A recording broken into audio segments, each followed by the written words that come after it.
After having my baby, I came back from the hospital, only to find that my house key didn't work anymore. You're home? I thought you weren't coming back, so I changed the locks. You can't live here anymore. We're strangers now. I've already filed for divorce. If you had apologized sooner, this wouldn't have happened. Serves you right, my husband Ryan said on the phone. Then he hung up.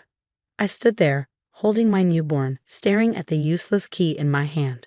He had locked me out without telling me. Anger bubbled inside me as I thought about everything Ryan had put me through. He probably expects me to beg him to let me back in, saying, "I'm sorry, please take me back." Maybe I would have done that before, but not anymore. He doesn't deserve to be a husband, let alone a father. I've decided to make him pay for everything he's done to me. I wasted no time. I got to work right away. My name is Mia, and before all this, I was a housewife, 3 months pregnant. Ryan had asked me to quit my job when I got pregnant so I could focus on taking care of the house and preparing for the baby. At first, I was happy about the pregnancy, but also a little overwhelmed. I hadn't expected to get pregnant so quickly, just 3 months after we got married. I thought we'd have more time to enjoy being newlyweds. Growing up as an only child, I always wanted my future kids to have siblings. Ryan had even said before we got married, "It's better to have more than one child." He seemed so excited when we found out I was pregnant. Every day, he talked about how he couldn't wait to meet the baby. We even started picking names before we knew the gender. But things weren't perfect. Not long after we found out I was pregnant, I started having terrible morning sickness. It was so bad I could barely move. Lying down, sitting up, even small tasks were exhausting.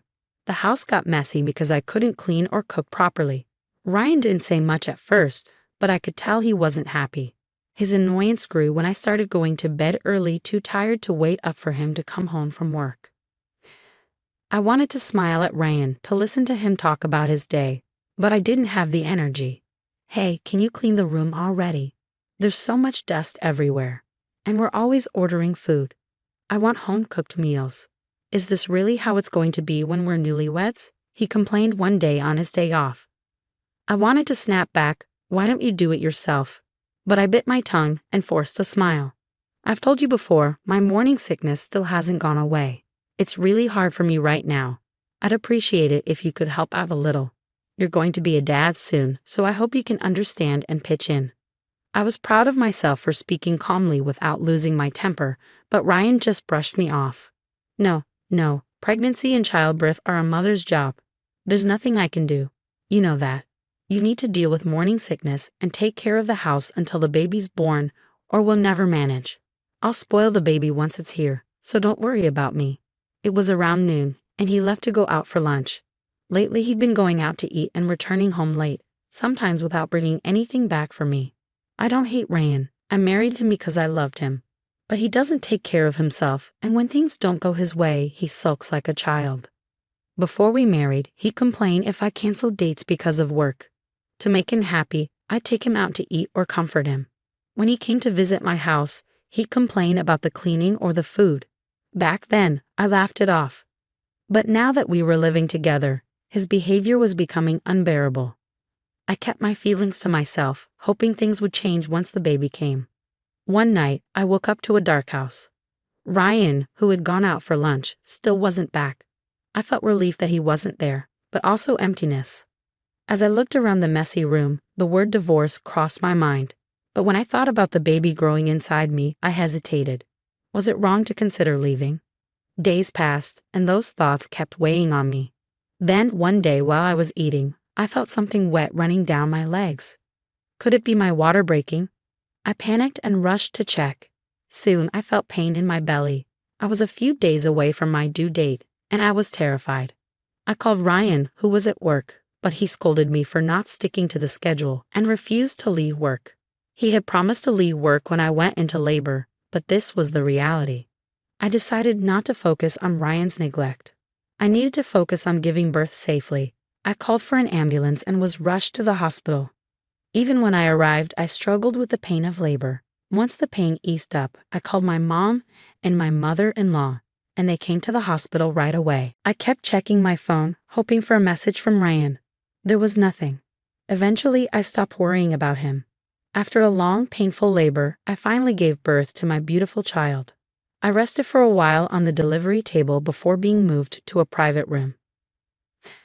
My parents and my mother-in-law praised me, saying, "You did great." And my mother-in-law held my hand tightly, tears in her eyes.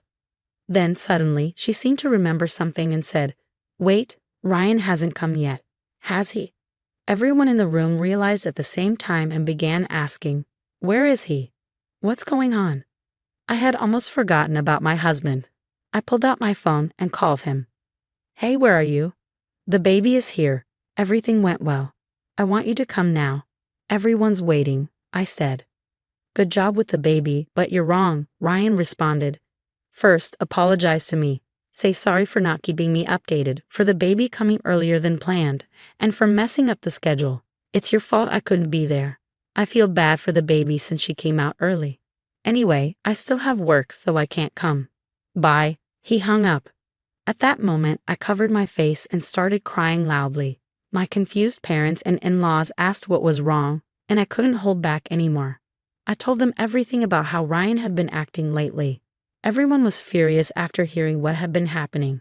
My in-laws apologized to me and my parents, but by then my feelings toward Ryan had completely changed. "I'm thinking about divorcing him. I know the baby's just been born, but I'm sorry, Mom, Dad," I said. "That's not something you need to apologize for, Mia. Yes, you should follow your heart." My mother-in-law, father-in-law, and my parents all agreed. Though I felt relieved, I also felt bad for my baby. My tears flowed again, and I cried all night after everyone left. After I calmed down, I struggled with breastfeeding and taking care of the baby in the same room. One day, my mother-in-law came to visit. After admiring her grandchild, she sat down next to me and began talking about my husband. "I've never told you this before, but when Ryan was a child, his parents both worked, and he was what they call a latchkey kid. They taught him to fold laundry and use the microwave so he could do things on his own. He was excited to be able to do things by himself. But when he was home alone, he couldn't handle the loneliness and cried every day, often causing trouble for his parents. They had no choice but to apologize and ask other people to look after him. Whoever finished work first would go pick him up. Sometimes he'd have dinner with whoever was taking care of him, and his parents would give them a little money. Whenever they told him to heat up his own food, he would cry and scream that he didn't want to, and wouldn't even touch it. So they had to leave him with someone else. Feeling guilty about leaving him with other people, his parents decided to send him to cram school. They thought it would be better if he was busy and not alone at home. But he cried even more at the thought of coming home alone after cram school. The place they went to pick him up from changed, from someone's house to a cram school. He still wouldn't make food for himself. He used the pocket money his parents gave him to buy snacks before and after cram school. When his parents picked him up, they would go home together, and they would make dinner for him. Ryan had been living a selfish life, never doing any housework for his working parents. He always told us, "I hate being alone because I can't do anything by myself." So he chose a university and a job that were close enough for him to commute from home. That's why he couldn't do anything on his own. At home, I ended up taking care of him. I thought he would change after getting married and becoming a father, but he didn't change at all. "I'm really sorry for the trouble, Mia. I realize now that we raised him the wrong way," my mother-in-law said, her face full of regret. I strangely agreed that he wouldn't change just because he got married, considering how he'd always been. I realized I hadn't talked to my in-laws about how things were at home with Ryan, and without meaning to, I ended up telling my mother-in-law everything. That night, I was trying to rest before the next nursing session when I got a call from Ryan. "Did you say something to my parents? Is this your way of getting back at me for not visiting you?" "Don't be a tattletale, you brat," he said before hanging up. "Who's the brat here?" I muttered under my breath, but I calmed down as I looked at my sleeping baby and eventually fell asleep. Finally, it was time for me to be discharged, but Ryan never came to see our baby. I felt relieved. I took a taxi home, and the driver helped with my luggage. As I tried to unlock the door, I realized the key wouldn't fit. It felt like the lock had been changed. Only Ryan could have done that. Holding back my anger, I called him. "Oh, you're discharged today. Well, this isn't your home anymore. It's my house now. You and I are strangers. I've already filed for divorce. If you had apologized earlier, this wouldn't have happened. Don't ever contact me again. Serves you right," he said before hanging up. Knowing I couldn't stay outside long with my baby, I called my mom and explained the situation. After the call, the taxi driver, who had been watching everything, eagerly returned my luggage to the car and opened the door for me. When I arrived at my parents' house, I left my baby with my mom and went to consult a lawyer. The lawyer listened to my story and confirmed if I really wanted a divorce. Since Ryan had already filed for divorce without my consent, we needed to go through a divorce invalidation process. If we couldn't agree, we'd have to go to court. But I had already made up my mind. I wanted the divorce. I had no objections to the divorce itself. It wasn't just about the insults. It was about my husband not coming to see our baby and locking us out of the house. No one should treat others like that. Even I was getting so angry, I could hardly keep my cool. I told my lawyer I wanted to claim compensation for the mental distress I went through during my pregnancy, child support, and a fair division of property as punishment for his actions. I didn't think Ryan would agree to mediation. Even if we did go to mediation, I didn't think we'd reach an agreement. The lawyer explained that I couldn't file a lawsuit immediately without going through mediation first, which made me feel a little discouraged. But it wasn't just about me anymore. I had a baby to protect. Rather than begging my husband and pretending like everything was okay, it made more sense to fight for my future and my child. Besides, Ryan's fake divorce papers were a completely different issue. He deserved to suffer for what he had done. I will file a complaint against him, I told my lawyer. Not long after that, Ryan was arrested by the police. It turned out he had been cheating on me with another woman in a house that wasn't ours. I later found out from my in-laws that Ryan had changed the locks right after I was hospitalized, and he had been living in our house.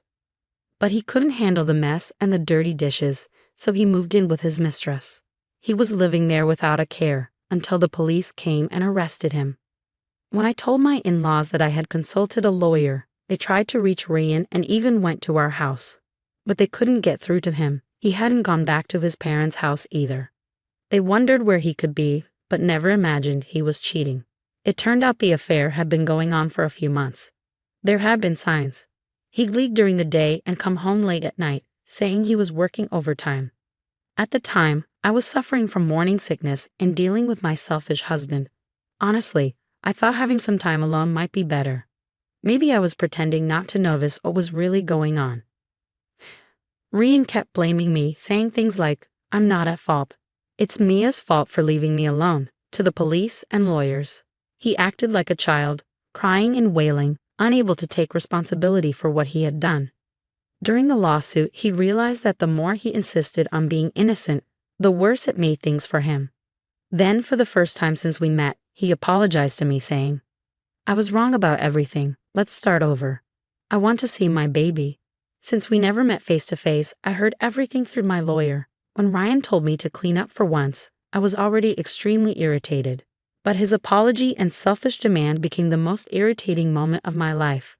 I had my lawyer tell him exactly how I felt. Eventually, things came to a close.